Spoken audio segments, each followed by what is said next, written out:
A special thank you to each of our subscribers who make this channel possible. Here's today's story. In a heart-wrenching revelation, the Western Australian government has issued a formal apology following the tragic death of 16-year-old Cleveland Dodd, marking a significant moment in the ongoing discourse surrounding youth detention reform. Cleveland, who died from self-inflicted injuries while in custody at Unit 18 of the Casuarina prison, has become a symbol of the systemic failures that plague the youth justice system. An inquest into his death has unveiled a myriad of issues, including staffing shortages, neglect, and a lack of adequate care for vulnerable youth.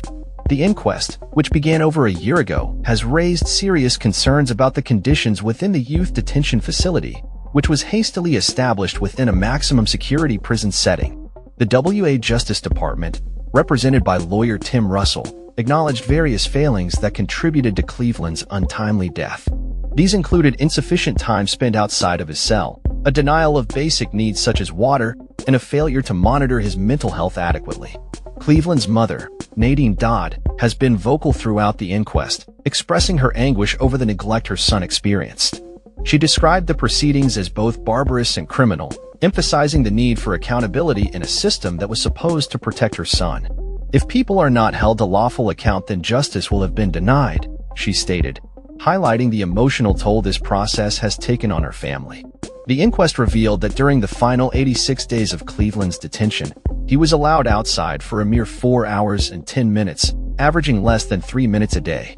This shocking statistic underscores the inhumane conditions that young detainees are subjected to, as they are meant to be rehabilitated rather than punished in a manner that exacerbates their struggles. Advocates for youth justice have pointed out that Cleveland's death is not an isolated incident, but rather a reflection of broader systemic issues within the youth detention system. The inquest has prompted calls for urgent reforms, with lawyers and advocates describing the treatment of detained youths as cruel, inhumane, and degrading. They argue that the lack of resources and attention to mental health needs is a recipe for tragedy, as evidenced by Cleveland's heartbreaking story.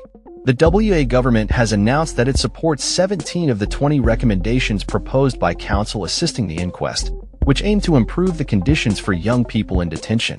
However, the rejection of the recommendation to close Unit 18 has raised eyebrows among advocates, who argue that the facility's existence contributes to a culture of neglect and suffering. As the inquest continues, the focus remains on ensuring that the voices of the most vulnerable are heard and that the systemic issues that led to Cleveland's death are addressed. The community is demanding accountability and a commitment to reform that prioritizes the well-being of young people in the justice system. Cleveland Dodd's story serves as a painful reminder of the urgent need for change in a system that has failed him and countless others like him.